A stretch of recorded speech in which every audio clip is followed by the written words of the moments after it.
같이 보실 하나님의 말씀은 에스겔서 36장 24절에서 28절 말씀입니다. 에스겔서 36장 24절에서 28절까지 말씀. 자, 다 찾았으면 다 같이 합독하겠습니다. 자, 시작. 내가 너희를 여러 나라 가운데서 인도하여 내어 여러 민족 가운데서 모아 데리고 고국 땅에 들어가서 맑은 물을 너희에게 뿌려서 너희로 정결하게 하되 곧 너희 모든 더러운 것에서와 모든 우상 숭배에서 너희를 정결하게 할 것이며 또 새 영을 너희 속에 두고 새 마음을 너희에게 주되 너희 육신에서 굳은 마음을 제거하고 부드러운 마음을 줄 것이며 또 내 영을 너희 속에 두어 너희로 내 율례를 행하게 하리니 너희가 내 규례를 지켜 행할지라. 내가 너희 조상들에게 준 땅에서 너희가 거주하면서 내 백성이 되고 나는 너희 하나님이 되리라. 아멘. 자, 오늘 우리는 인생을 살아가면서 부딪히는 가장 본질적이고 때로는 우리를 절망하게 만드는 질문 하나를 마주하고자 합니다. 인간은 정말 스스로의 힘으로 근본적인 변화를 만들어낼 수 있는가라는 것이죠. 여러분들 어떻게 생각하세요? 우리가 정말 우리 스스로의 힘으로 나를 변화시켜 나갈 수 있는가? 근본적으로. 현대사회를 날카롭게 분석한 철학자 찰스 테일러는요, 오늘날의 현대인들이 내재적 틀이라는 보이지 않는 캄캄한 감옥 속에 갇혀 살고 있다고 진단을 했었습니다. 무슨 뜻일까요? 과거의 사람들은 어떤 형식으로든지 하늘을 우러러 보면서 창조주이신 초월적인 신 또는 하나님과 자신들이 연결되어 있다고 믿었습니다. 그렇게 인식을 했죠. 그래서 인생의 의미를 하늘에서 찾았습니다. 하늘에서. 그러나 현대인들은 그 하늘의 뚜껑을 닫아버렸죠. 오로지 눈에 보이는 물질 세계. 예를 들면 내 통장 잔고, 내 커리어, 내 자녀의 대학 간판이라는 이 세상 안에서, 이 세상의 내재적인 질서 안에서만 우리의 인생의 의미를 추구하며 살아갑니다. 하늘이 닫힌 이 세계관 속에서 사람들은 자신의 가치와 진정성을 오로지 자기 스스로 증명해내야 한다는 무서운 강박에 시달리게 된다는 것이죠. 내가 남들보다 훌륭하다는 것, 내가 실패자가 아니라는 것을 이 치열한 세상과 사회 속에서 끊임없이 증명해야 되는 겁니다. 그러나 여러분들, 우리는 창세기를 통해서 우리 영혼은 본래 창조주 하나님을 위해서 지어졌다는 것을 우리는 압니다. 세상의 성공을 다 거머쥔다 해도 우리 영혼 깊은 곳에는 그 무엇으로도 해결되지 않는, 해소되지 않는 끔찍한 공허함, 찰스 테일러가 말한 내재적 권태가 분명히 찾아오게 되어 있는 거예요. 우리 지독한 고립과 공허함을 채우기 위해서 끊임없이 결심합니다. 새해가 되면, 내일이 되면, 다음 달부터는 이제는 화내지 말아야지. 내 감정을 잘 다스려야지. 더 훌륭하고 희생적인 부모가 되고 더 나은 사람이 되어야 되지. 하지만 여러분, 정직하게 우리 자신의 내면을 들여다보세요. 그 수백 번, 수천 번의 그런 결심들이 여러분들의 존재를 단 1인치라도 근본적으로 바꿔 놓았는가? 겉으로 드러나는 예의 바른 행동은 잠시 할 수 있을지 모르겠습니다. 하지만 우리 영혼 깊은 곳에 따리를 틀고 있는 그 지독한 이기심, 타인을 짓밟고 올라서려는 탐욕, 그리고 십자가 은혜 앞에서도 꿈쩍하지 않는 무감각함이 정말 내 결단으로 사라졌는가? 그렇지 않습니다. 불가능하죠. 인간은 절대로 스스로를 구원할 수 없습니다. 오늘 우리가 함께 읽은 에스겔 36장의 이스라엘 백성들은 바로 이 인간의 전적인 무능력과 절망이 성경의 역사 속에서 가장 분명하게 증명된 현장 한가운데 서 있습니다. 이스라엘은 하나님이 언약 백성이라는 영광스러운 타이틀을 가졌죠. 그들은 시내산에서 우리가 여호와의 모든 말씀을 준행하겠습니다 라며 피를 뿌리면서 스스로 맹세했습니다. 하지만 그들의 삶은 하나님을 모르는 이방인들보다 더 타락하고 음란했어요. 그들은 율법을 지키는 데 철저히 실패했습니다. 결국 하나님의 징계의 책책이 떨어지죠. 나라는 망했어요. 그들이 영원할 것이라고 믿었던 예루살렘 성전은 불타 잿더미가 되었습니다. 백성들은 바벨론의 강가에 쇠사슬에 묶인 채 포로로 질질 끌려갔죠. 이방 민족들은 그 비참한 이스라엘을 보면서 조롱했습니다. 봐라, 저들이 천지를 창조하신 여호와의 백성이라더니 꼴이 저게 뭐냐. 저들이 섬기는 여호와라는 신은 아무 능력이 없거나 자기 백성도 지키지 못하는 거짓신이 분명하다. 하나님의 그 거룩하고 영광스러운 이름이 이스라엘의 철저한 실패로 이방인들의 발밑에 진흙탕처럼 짓밟히고 모독당했습니다. 바로 그 숨막히는 절망의 밑바닥, 스스로의 힘으로는 단 1%의 회복도 불가능한 바벨론의 포로 수용소에서 오늘 창조주 하나님은 인류 역사를 완전히 뒤집는 가장 위대하고 장엄한 반전의 드라마를 선포하십니다. 이스라엘을 적당히 훈계해서 조금 고쳐 쓰겠다라는 얄팍한 그런 가벼운 약속이 아닙니다. 영적으로 죽은 자를 무덤에서 끌어올려 살려내고 돌덩이를 뽑아내어서 새 심장을 이식하겠다라는 완벽한 재창조의 선언이었습니다. 그렇다면 도대체 자격 없는 우리를 이 사망의 골짜기에서 다시 살려내시는 이 거대한 구원은 어디에서 출발하는 것인가? 어디에서 출발할까요? 우리의 결심인가요? 아닙니다. 바로 하나님 자신이세요. 에스겔의 새 언약이 우리에게 가르쳐주는 복음의 진리가 바로 이겁니다.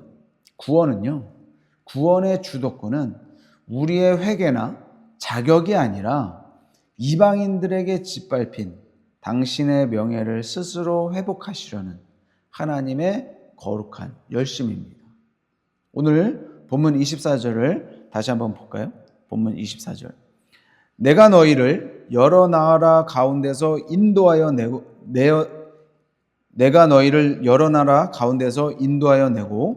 여러 민족 가운데서 모아 데리고 고국 땅에 들어가서. 여러분들,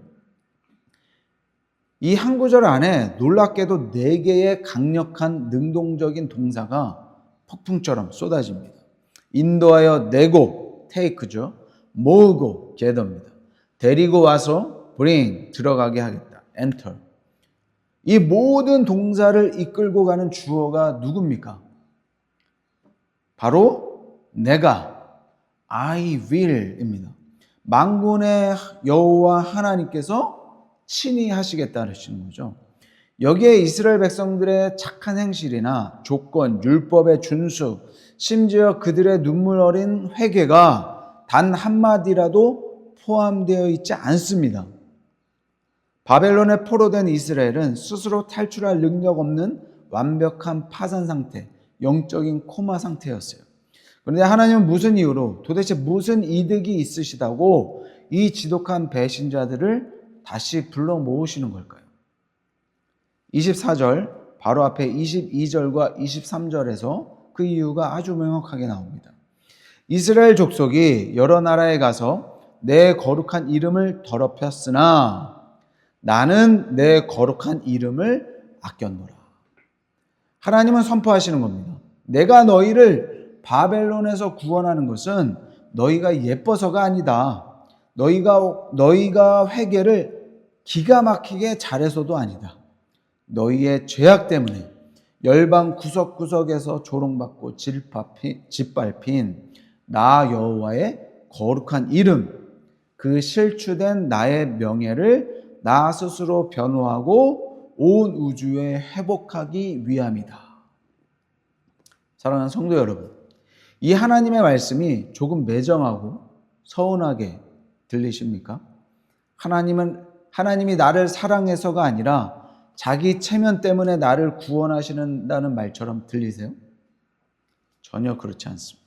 오히려 이 선언이야말로, 이 사실이야말로, 이 진리야말로 우리의 영혼을 가장 안전하게 지켜주는 뼛속까지 시원한 복음 중의 복음입니다. 만약 하나님께서 우리의 자격, 우리의 선함, 혹은 우리의 진실한 회개의 수준을 보시고 우리를 구원하신다고 한다면 저와 여러분은 평생을 지옥 같은 불안과 두려움 속에서 살아야 될 거예요. 내가 오늘 아침에 혈기 부리고 지은 이 죄 때문에, 내가 지난밤에 남몰래 품었던 그 생각 때문에, 나쁜 생각 때문에 하나님이 내 구원을 취소하시면 어떡하지? 그러면서 매일같이 벌벌벌 떨어야 되는 거죠. 타락한 우리 안에는 이 거대한 구원을 단 1초라도 유지할 만한 선함이 단 1g도 없기 때문이에요. 하지만 하나님은 오늘 우리에게 못을 박으시는 거예요. 안심해라. 너희의 구원은 너희의 행위에 달려있지 않다. 온 우주에서 가장 변함없고 가장 완벽하며 결코 실패할 수 없는 나 여호와의 거룩한 이름과 나의 맹세를 담보로 내가 너희를 구원한다. 이것이 바로 흔들리지 않는 구원의 확신입니다. 하나님의 명예가 우리의 구원을 보증하는 것이죠. 이것이 우리가 치열한 세상과 사회 속에서 유혹에 넘어가고 비참하게 실패하는 그 순간에도 포기하지 않고 다시 십자가를 붙들고 일어설 수 있는 유일한 근거가 됩니다. 구원의 시작도, 진행도, 완성도 오직 여호와 하나님의 주권적인 열심에 달려 있습니다. 이렇게 거룩한 이름을 걸고 더럽혀진 우리를 바벨론에서 이끌어내신 하나님은 이제 우리를 향해서 신성한 수술의 칼을 드십니다. 구원의 주도권을 지신 하나님께서 우리 영혼에 행하시는 그 첫 번째 사역이 무엇일까요? 하나님은 십자가에서 흘리신 그리스도의 보혈을 통해서, 보혈이라는 맑은 물을 통해서 우리 영혼 깊은 곳에 찌든 우상 숭배의 더러움을 주권적으로 씻어내십니다. 본문 25절을 한번 볼까요? 본문 25절. 맑은 물을 너희에게 뿌려서 너희로 정결하게 하되 곧 너희 모든 더러운 것에서 와 모든 우상 숭배에서 너희를 정결하게 할 것이며, 내 힘으로 결코 지울 수 없는 영혼의 핏자국과 오염을 하나님께서 친히 맑은 물을 뿌려 정결하게 하시겠다 말씀하십니다. 여러분들, 성경이 고발하는 죄는요, 단순히 우리가 실수로 주차 위반을 하거나 선을 넘은 잘못된 행동 정도가 아닙니다. 죄는 우리의 영혼 전체를 악취나게 하는, 오염시키고 존재 자체를 부패하게 만드는 끔찍한 더러움이에요. 영국의 대문호 섹스피어를 아시죠? 섹스피어의 4대 비극 중 하나인 맥베스를 아실 겁니다. 자신의 권력욕을 위해서 잠든 왕을 잔인하게 암살한 레이디 맥베스는 그날 이후 밤마다 손에 피 묻은 피가 지워지지 않고 끔찍한 환각에 시달립니다. 그녀는 한밤중에 목류병자처럼 일어나서 손을 씻고 또 손을 씻으며 절규하죠. 지워져라, 이 저주받은 핏자국아. 아라비아의 모든 향수를 가져와도 이 작은 손 하나 향기롭게 할 수가 없구나. 아무리 물로 씻고 씻어도 핏자국은 지워지지 않습니다. 인간의 도덕적 양심과 결심, 인간이 고안하는 어떤 종교적인 수행으로도 영혼에 묻은 죄의 얼룩을 결코 씻어낼 수 없음을 고발하는 소름 끼치는 통찰이에요. 현대를 사는 우리도 레이디 맥베스와 똑같습니다. 돈을 사랑해서 이웃을 속였던 죄, 육신의 쾌락을 위해서 하나님을 등졌던 죄, 내 알량한 자존심을 지키기 위해서 내 사랑하는 가족과 타인의 가슴에 수없이 비수를 꽂았던 우리의 이 더러운 죄악들, 창조주 하나님이 앉으셔야 될 내 마음의 보좌에 썩어질 세상의 성공과 자녀의 학벌을 올려놓고 예배했던 그 우상숭배의 지독한 찌꺼기들. 이 영혼의 핏자국들은 우리가 주일날 나와서 예배드리고 헌금을 많이 하고 굶주린 자들을 위해서 봉사를 수백 시간씩 한다고 해서 전혀 지워지지 않는 겁니다. 그런데 오늘 본문 25절에서 하늘 성소의 대제사장이신 하나님께서 친히 피투성이가 된 우리를 향해서 맑은 물을 뿌려 정결하게 하시겠다라고 선언하십니다. 에스겔의 환상 속에서 바라본 이 맑은 물의 실체가 무엇이죠? 구약시대의 짐승의 피를 넘어서 600년의 세월을 지나 갈보리 언덕 십자가에 매달리신 흠없는 어린 양, 예수 그리스도의 찢어진 옆구리에서 쏟아진 물과 피입니다. 물과 피. 주님의 보혈이 맑은 물이 되어서 우리 영혼의 가장 깊고 추악한 구석, 아무에게도 들키고 싶지 않은 그 부끄러운 내면까지 스며들어서 우리를 완벽하게 정결하게 하시는 겁니다. 기억하십시오. 하나님은 우리에게 내 스스로 목욕 제기하고 깨끗하게 단장해서 내게 와라 라고 요구하지 않으십니다. 돼지 쥐염 열매를 먹던 냄새나고 더러운 탕자의 모습 그대로 나아올 때 아버지가 달려가 안으시고 십자가의 보혈로 덮어서 우리를 씻어 주십니다. 그러나 성도 여러분, 우리가 겉을 깨끗하게 씻어내는 것만으로는 결코 이 구원이 완성되지 않아요. 속이 완전히 썩어 있다면 아무리 겉을 씻어내어도 금세 다시 더러워집니다. 그래서 하나님은 이 정결 예식을 마친 후에 우리 존재의 심연을 향해서 기독교의 복음의 가장 위대하고 근원적인 수술을 감행하십니다. 복음은 고장난 마음을 고쳐 쓰는 것이 아니라 영적으로 죽어있는 돌 같은 마음을 뜯어내고 피가 통하는 살 같은 마음을 심어주시는 완벽한 심장 이식 수술이기 때문에 그렇습니다. 여러분들, 우리 본질적인 문제는 도덕적인 결함이 아니에요. 영적인 죽음입니다.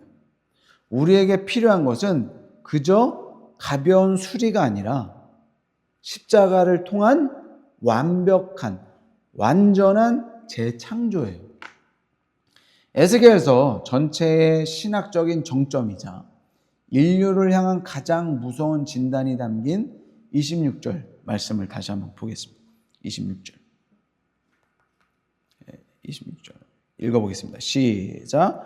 또 새 영을 너희 속에 두고 새 마음을 너희에게 주되 너희 육신에서 굳은 마음을 제거하고 부드러운 마음을 줄 것이며.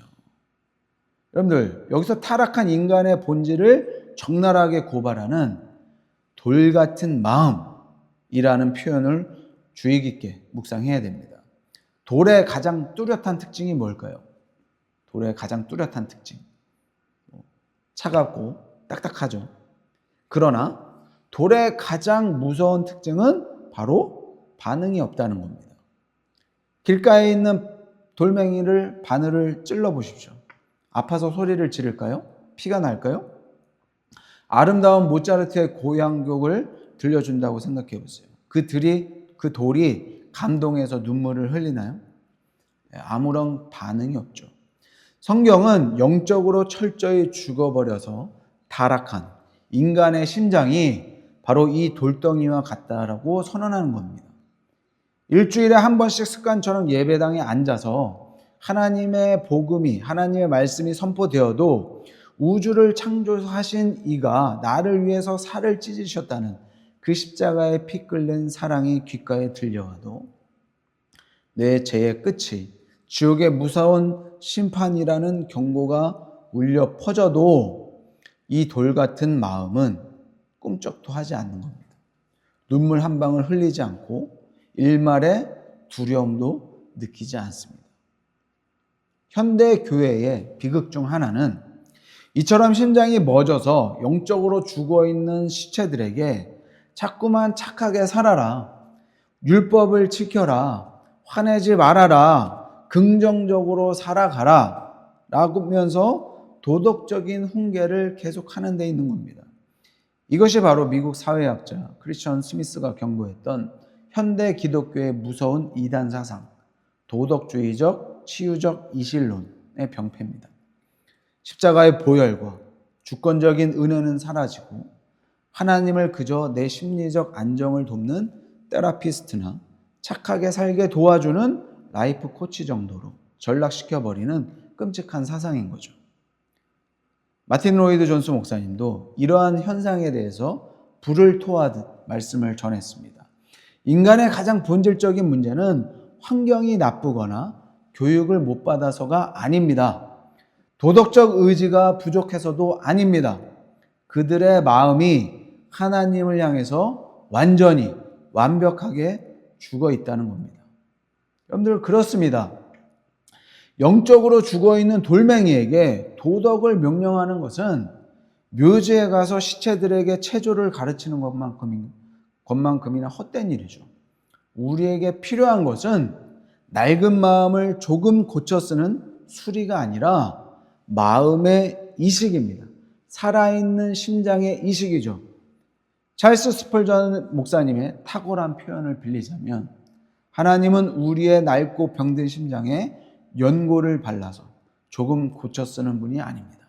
복음의 예리한 메스를 들어서 우리 가슴 속에 박힌 그 돌 같은 심장을 뿌리째 도려내 뽑아버리시고 당신의 생명이 고동치는 따뜻하고 유연한 살 같은 마음을 이식해 주시는 기적을 베푸십니다. 여러분들, 살 같은 마음은 어떤 마음일까요? 하나님의 말씀에 반응하는 마음이에요.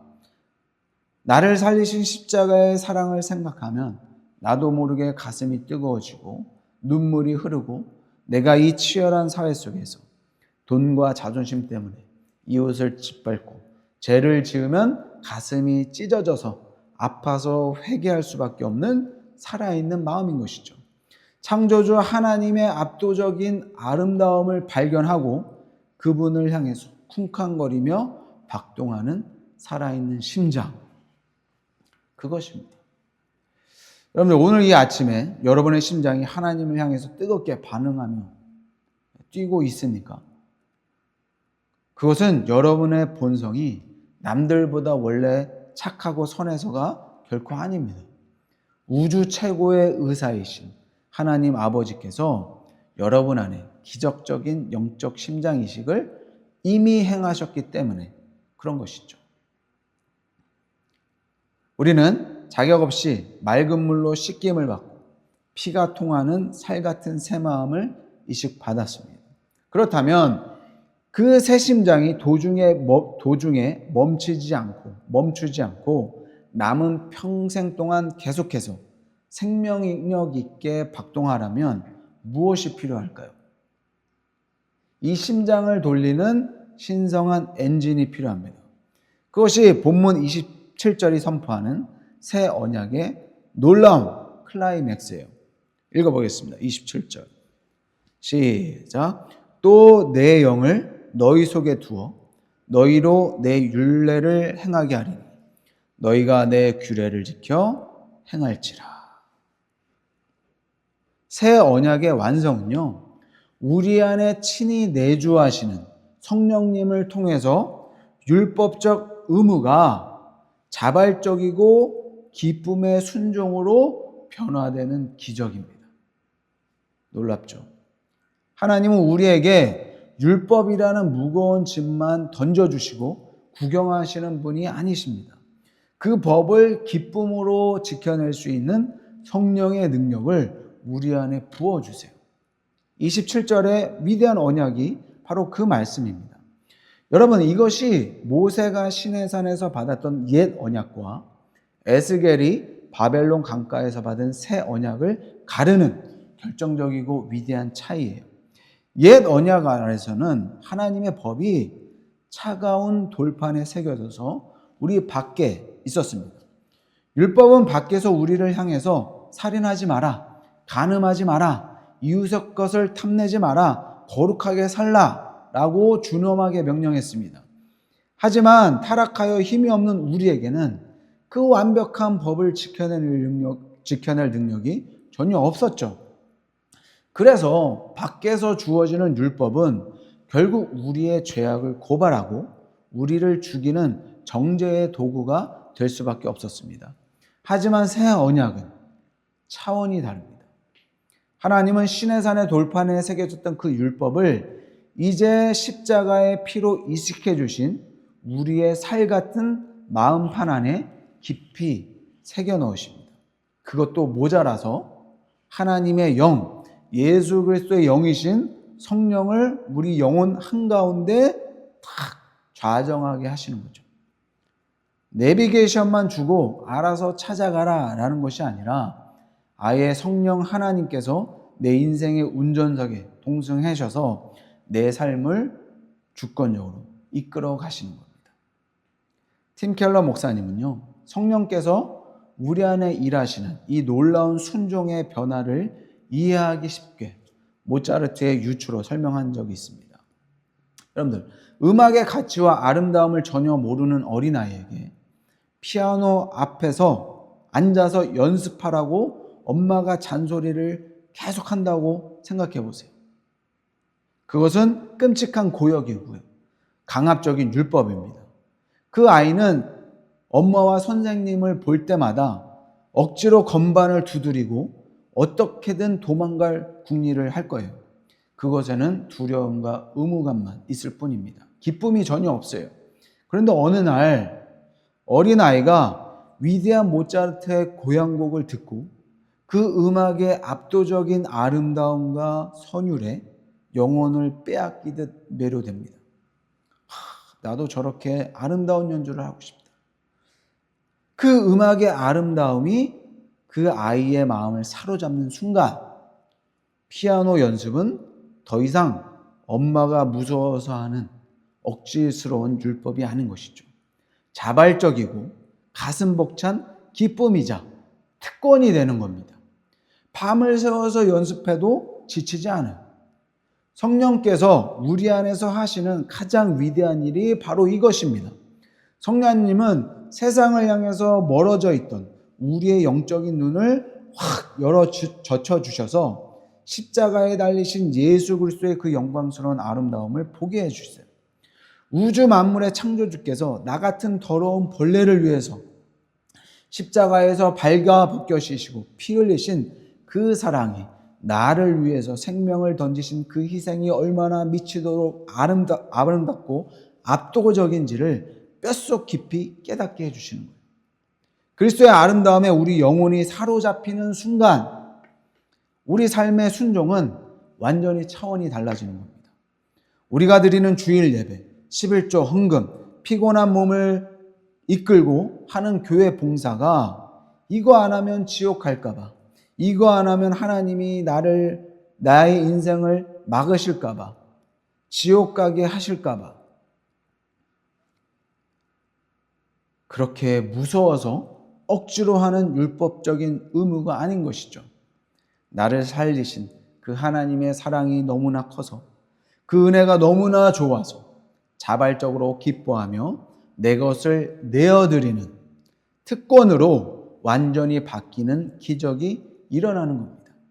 지옥에 대한 공포가 아니라 아름다움에 대한 매료가 순종을 이끌어내는 것이죠.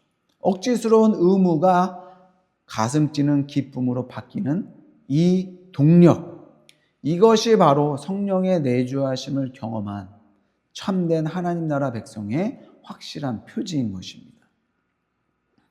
우리의 더러운 죄를 씻어내시고 굳은 심장을 뜯어내어 살 같은 마음을 이식하셔서 성령을 통해서 기쁨의 자발적인 순종을 이끌어내시는 이 거대한 구원의 대수술, 이 모든 치밀한 과정이 궁극적으로 향하고 있는 목적지가 있습니다. 목적지. 본문 28절이 그 장엄한 해답을 선포해요. 28절 같이 읽어보겠습니다. 내가 너희 조상들에게 준 땅에서 너희가 거주하면서 내 백성이 되고 나는 너희 하나님이 되리라.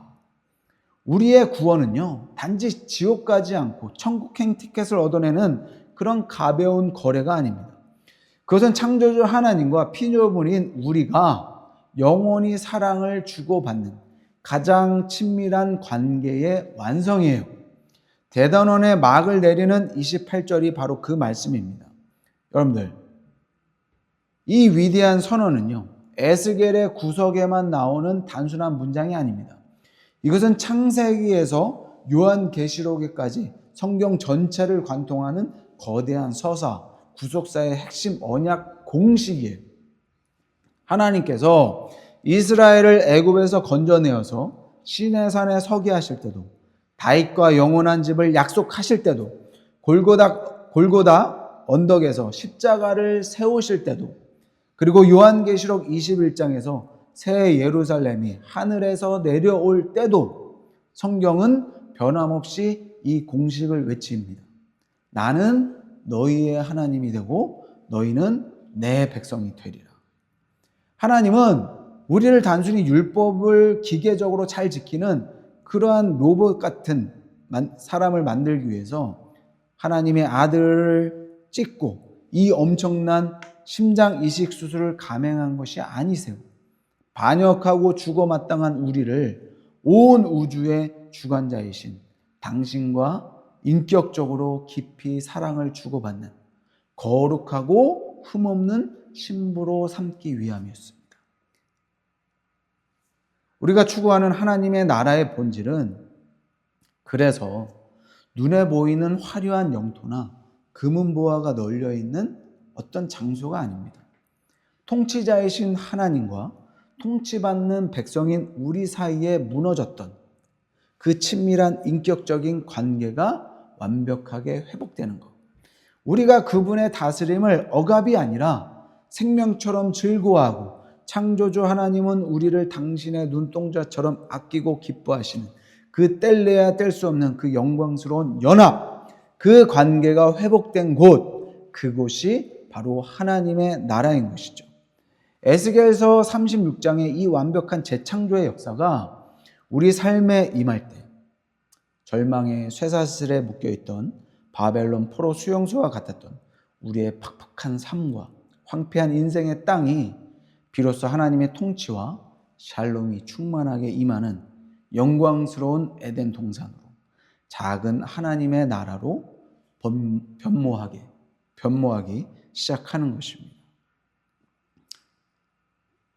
그러므로 여러분들, 우리의 살 심장을 위해서, 살아있는 심장을 위해서 하나님의 심장을 찢으신 어린 양께 나오시길 예수님의 이름으로 축복합니다.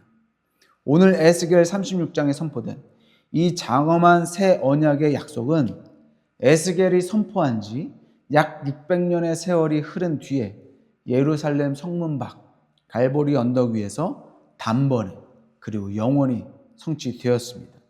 거룩하신 하나님께서 우리의 더러운 죄를 맑은 물로 씻으시고 굳은 돌심장을 뜯어내어서 생명이 뛰는 부드러운 살심장을 우리에게 주시기 위해서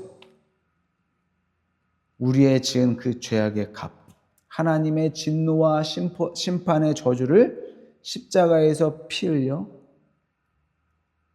치러 주셨습니다. 바로 하나님의 하나뿐인 독생자, 우리 주 예수 그리스도가 하신 것이죠. 성도 여러분, 그 어린 양의 심장이 십자가에서 멈췄기에 오늘 저와 여러분의 차갑게 식어있던 그 돌 같은 심장이 영원한 생명을 얻고 다시 뛰기 시작한 겁니다. 영광의 왕이신 그분이 아버지께서 철저히 버림받으셨기 때문에 오늘 자격 없는 우리가 너는 내 아들이다, 내 딸이다 라고 불리며 하나님의 식탁에 앉는 백성으로 영광스럽게 용납될 수 있었던 겁니다. 오늘날 찰스 테일러가 말한 내재적 틀에 갇힌 세상의 문화는요, 우리에게 끊임없이 이렇게 속삭입니다. 내 마음의 소리를 따라가라. 내 감정에 충실해라. 내 스스로를 너 스스로 증명해라. 그러나 성도 여러분, 세상의 헛된 철학에 속지 마시길 바랍니다.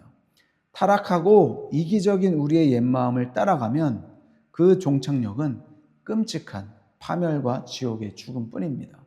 우리에게 필요한 것은 내 부패한 마음의 목소리를 듣는 것이 아니라 십자가의 피로 값주고 사신 생명, 하나님이 이식해 주시는 새 마음의 고동소리를 듣는 것입니다. 철저하게 성령의 통치와 하나님의 말씀 앞에서 내 삶의 운전대를 온전히 내어 맡기는 것이죠.